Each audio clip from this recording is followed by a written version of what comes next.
জানিয়ে দেব সর্বশেষ আপডেট বাংলা সংবাদ। শুরুতেই শিরোনাম। শুরুতেই জানিয়ে দেব একটি গুরুত্বপূর্ণ ভয়ঙ্কর সংবাদ। শেখ হাসিনার পদত্যাগপত্র ভাইরাল, আওয়ামী লীগ বলছে ভুয়া। থাকছে বিস্তারিত প্রতিবেদনে। এরপর জানিয়ে দেব ডোনাল্ডোর ঢাকা সফর নিয়ে যা জানালো স্টেট ডিপার্টমেন্ট, বেরিয়ে এলো চাঞ্চল্যকর তথ্য। থাকছে বিস্তারিত প্রতিবেদনে। আরও জানিয়ে দেব দুপুরে নয়াপল্টনে বিএনপির সমাবেশ, নতুন বার্তা দেবেন তারেক রহমান। থাকছে বিস্তারিত প্রতিবেদনে। সবশেষে জানিয়ে দেব নানকের পালিয়ে যাওয়ার খবরে সীমান্তে তল্লাশি চালাচ্ছে পুলিশ। থাকছে বিস্তারিত প্রতিবেদনে। এতক্ষণ শিরোনাম শুনছিলেন, এবার বিস্তারিত। সাবেক প্রধানমন্ত্রী শেখ হাসিনা গত ৫ আগস্ট দেশ ছেড়ে ভারতে পালিয়ে যান।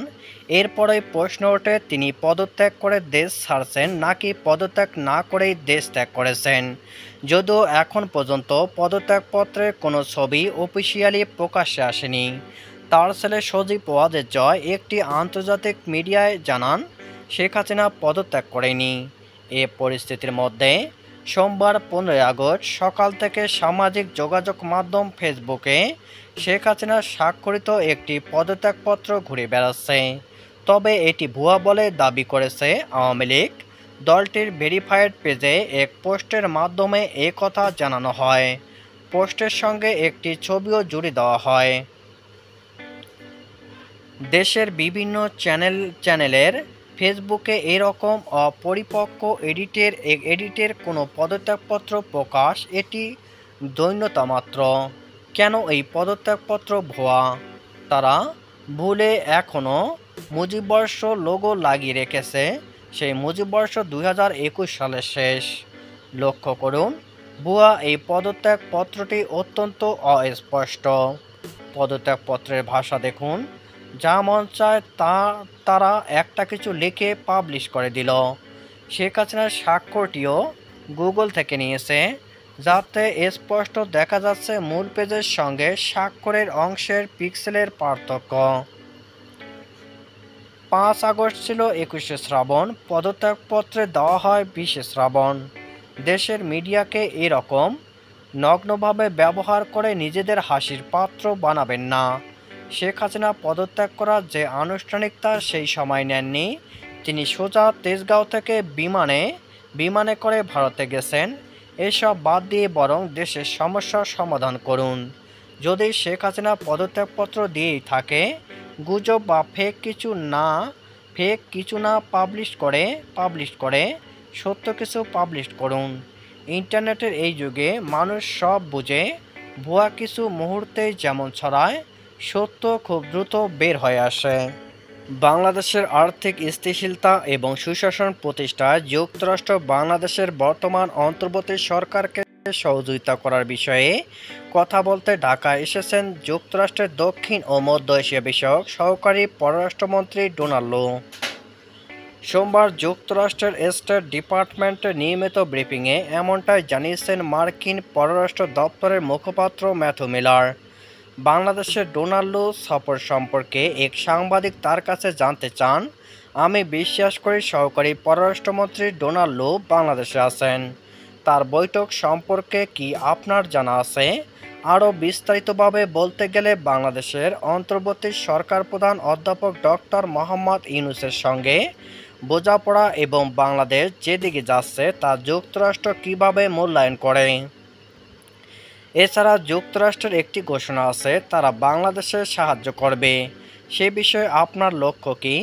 জবাবে মিলার বলেন, হ্যাঁ, ডোনাল্ডো ঢাকায় আছেন।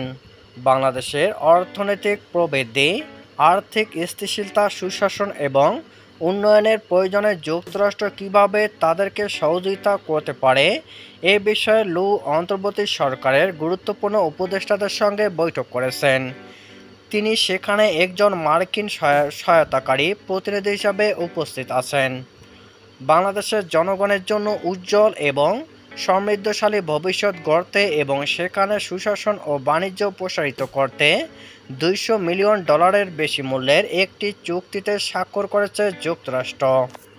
রাজধানীসহ দেশের বিভাগীয় শহরগুলোতে আন্তর্জাতিক গণতন্ত্র দিবস উপলক্ষে আজ মঙ্গলবার 17 সেপ্টেম্বর শোভাযাত্রা ও সমাবেশ করবে বিএনপি।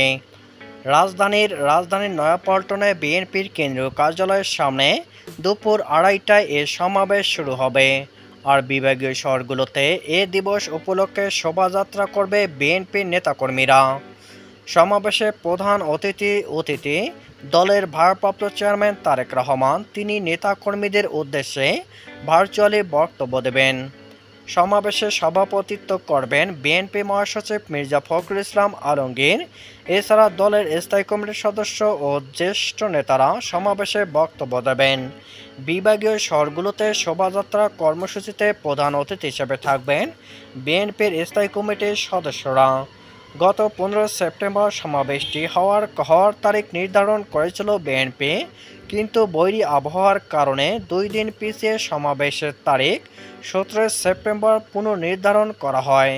শনিবার 14 সেপ্টেম্বর রাতে আয়োজিত এক জরুরি সংবাদ সম্মেলনে সমাবেশের তারিখ পরিবর্তনের সিদ্ধান্তের কথা জানান বিএনপির স্থায়ী কমিটির সদস্য অধ্যাপক ডক্টর AZM জাহিদ হোসেন। মৌলভীবাজারের জুড়ী উপজেলার সীমান্ত দিয়ে আওয়ামী লীগের সভাপতিমণ্ডলীর সদস্য ও সাবেক এমপি জাহাঙ্গীর কবির নানক ভারতে পালিয়ে যাচ্ছেন এমন সংবাদে তল্লাশি অভিযান শুরু করেছে পুলিশ।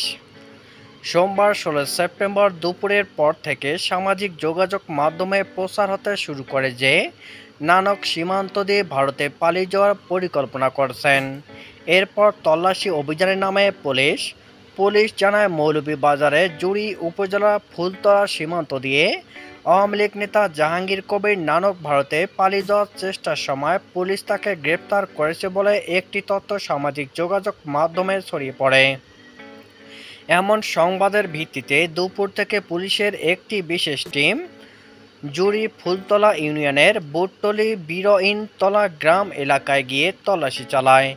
বিকেল পর্যন্ত এই তল্লাশি অভিযানে কাউকে ভারতে পালিয়ে যাওয়ার কোনো আলামত পাওয়া যায়নি।